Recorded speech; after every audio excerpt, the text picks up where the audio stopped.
Welcome everyone to episode 15 of the Most Interesting People in Logistics. Today we have a very special guest, Charlie Saffro from CS Recruiting. Charlie, thank you so much for taking your time to be on the show today.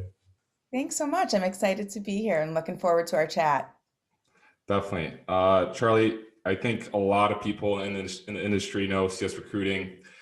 So I want to get the backstory behind you. And if you could tell us how did you get your start in logistics and recruiting?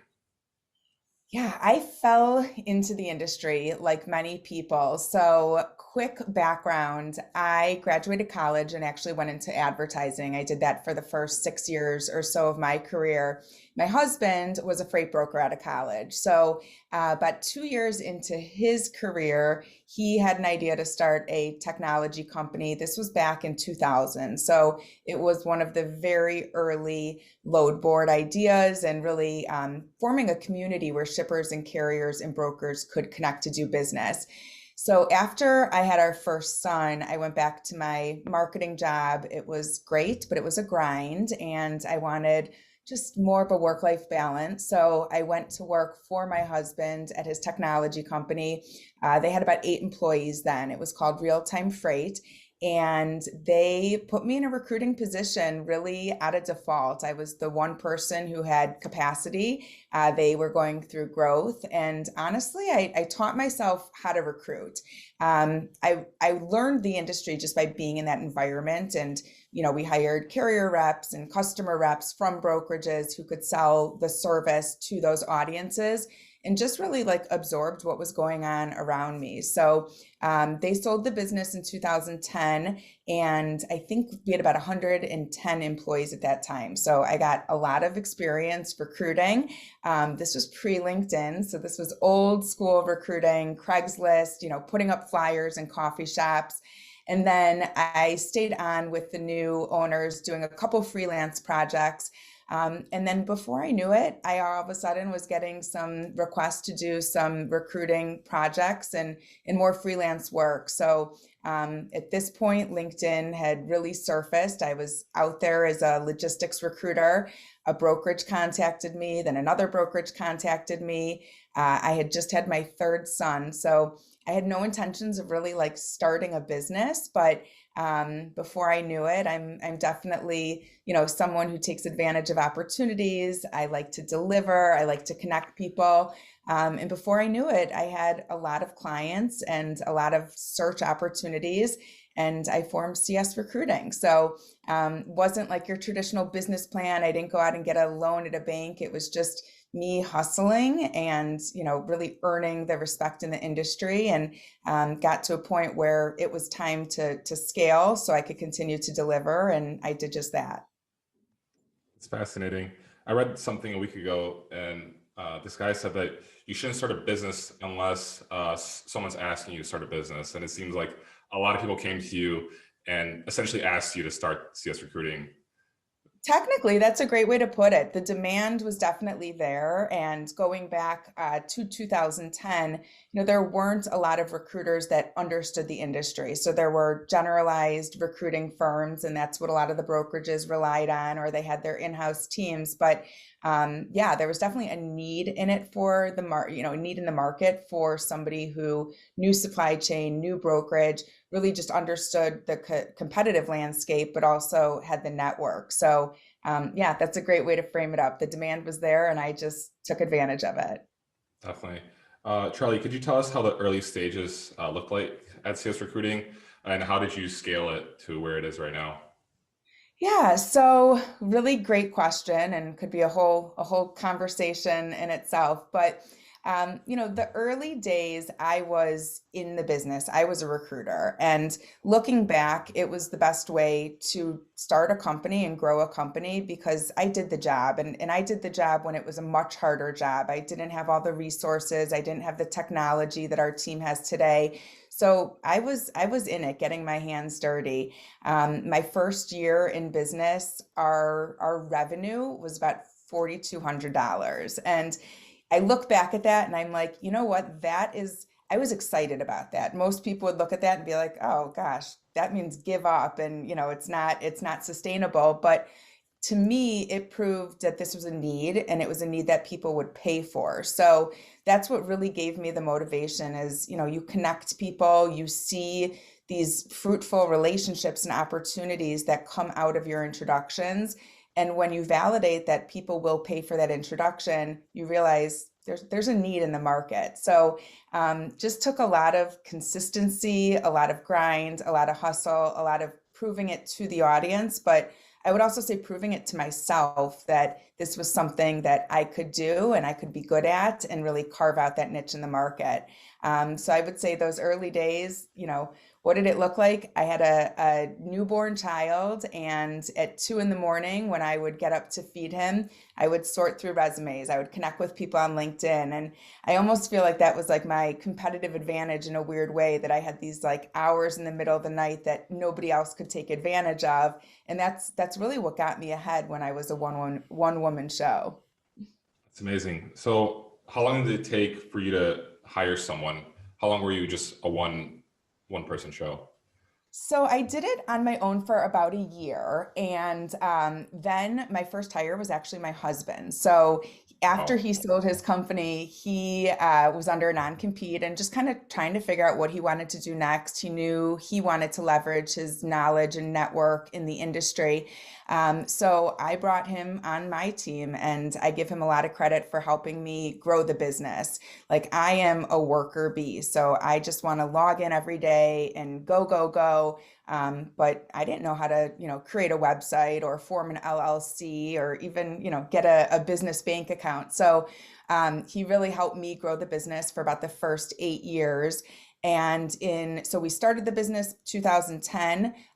2012, we hired our first employee, Beth, who is now our vice president, still with us today. And then a couple months later, we hired our second employee, Morgan, right out of college. And today she's a mom and she's our director of recruiting, and still with the team. So we've got about 38 people on the team today, 12 years later. Amazing. Yeah. I love that story. And, with COVID right now playing such a large part with, everything that we do, could you tell us how the hiring process has changed ever since the pandemic? And what kind of, what should we be expecting in this year and in the future in the hiring process? I think COVID, it rocked everyone's world in so many ways. But when I think about the industry and actually like the talent in the industry, it really shook things up. So, coming out of the pandemic, there was definitely an increase in job seekers. And my take on that was that people had a lot of time. They had time to reflect, they had time to, be with their families, and they reevaluated their life. And the freight brokerage environment better than I do, that it is a constant grind. It is, a constant hustle. And so I think after the pandemic, people just, took another look at what their priorities were, and started to really think about finding a better employer. Sometimes it was a better job, but usually it came down to, I want to be with a company that, appreciates me, that values me, that will acknowledge that I'm a human and I need a work-life balance so I can do my job great. Then 2021 comes, and I'm sure you've heard of the Great Resignation, now being called the Great Reshuffle. And it's just continuing. I mean, this is a candidates market. Candidates have a lot of options right now. So there are more jobs in this industry than we've ever seen before, but the supply of candidates is not there, just because there are so many of them and so many different jobs. And I honestly think companies are starting to wake up and they're starting to take good care of their people. So it's really been an interesting shift, and in all the things that came out of COVID, including remote work environments, I'd say that's probably the biggest change we've seen. But it's really changing. It's changing the way people think about their careers. It's changing the way companies go about their hiring efforts. It's putting much more of a focus on employee retention. And I think a lot of lessons have been learned, very, very positive lessons. So there's been a silver lining for sure. Definitely. Charlie, could you offer us some tips to the employer and to an interview candidate like during the hiring process, what would you tell them? For employers right now, I would say that you've got to know that there is really a lot of competition, and an employer has to recognize what they have to offer that's going to stand out in our very saturated market. So, a lot of brokerages think that they have the best commission plan. They think they provide the best service. They've got the most relationships with carriers in the industry. And, I wholeheartedly believe there's some amazing companies out there, but when you put these companies next to each other and you realize candidates have options, why are they going to pursue an opportunity with your company? And I think that's the biggest thing for employers to realize. I talk a lot about retention and recruiting being a vicious cycle. And I think employers are also starting to put that focus on retention. And the more you retain your people, obviously, the less you have to recruit because you're not backfilling positions. People are sticking with your team and you're really recruiting for growth. But it reinforces what that culture is all about. And that is what candidates are looking for now, is a solid culture. So my advice to employers, just to get back to your question, is know your position in the market, know that it's very competitive, and you have to stand out, but you also need to move quickly. So if you see a candidate that you like, make them an offer, because they probably are interviewing other places. If they're not interviewing, they're definitely being pursued. And you need to really lure them in quickly before they lose interest or find something else. On the candidate side, I would say if you are unhappy, now is your time to look. The opportunities are plentiful. Like I said, employers are really waking up. So put yourself out there, and whether you're looking for the same position elsewhere, a step up, even if you're looking to make, a slight left turn in your career and do something a little different, this is the year for it. Okay. And what's like the most important aspect of like a candidate is looking at right now when they're picking an employer? So it's not so much about money as people think. We are definitely seeing some pay increases, but that is not what is driving the desire to look for a new job. What we are hearing and seeing from potential candidates out there, both active and passive job seekers, is more about the culture and the company. They want to be with a company that respects them and appreciates them, supports them, trains them, gives them the tools to be successful. And they also want to be trusted. And a big part of trust is having flexibility in your job, having work-life balance, huge shift, no surprise, to a work from home and fully remote environment. So I would say that is probably the most notable change in the brokerage business for sure, is that companies are starting to realize they can hire remote, they can manage remote. And that opens up the candidate pool tenfold when you're not limited to, 10 miles from your office. So it really comes down to what these employers stand for, how they market themselves, and that's what's going to secure the best talent right now. On top of that, to like manage a team remotely, could you tell us, since CS Recruiting is 100% remote and you have 38 employees, what are the difficulties that you face? What are the differences and the difficulties that you face in running a team? For us, it's been a very positive game changer. And so I would say, the pros of having a work from home environment, they're pretty obvious, but there is no commute. There is no distraction in the office. Again, you have that flexibility, and our team feels trusted. The biggest challenge is keeping the connection and keeping the culture alive virtually. So our team, like you said, we have gone fully remote since March of 2020. We made the decision to buy out our lease, and everyone is working from home. One of the things that's really important to us is that culture component. So even though everyone's working from home, we have really set up a great system where we have quarterly full day meetings. They're, I'd say 75% business, 25% fun. We do optional monthly get-togethers, when it's safe out there to have a happy hour or a dinner company sponsored.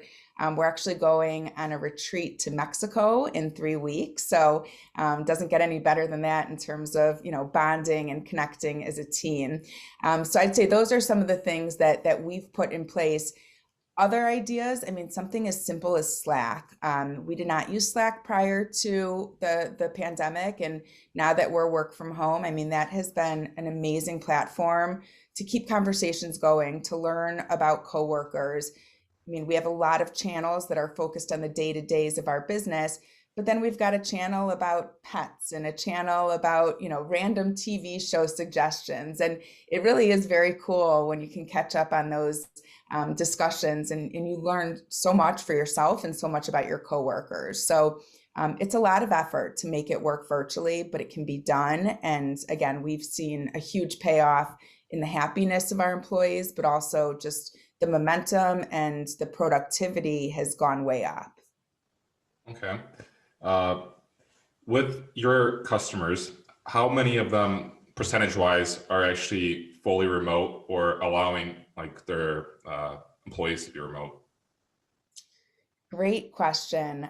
I'm going to say, there's been a huge increase. I'm going to say probably about 20% right now. That feels right for the fully remote model. But remember, 2 years ago, it was 1% at most. So Sure. it has been we've got some client case studies that are really amazing. Clients in markets that, smaller markets, they don't have the talent pool like a Chicago market. And since they've expanded their search and opened it up to remote talent, they are able to get the best and the brightest in the business. They're able to, find a carrier sales rep that knows their niche.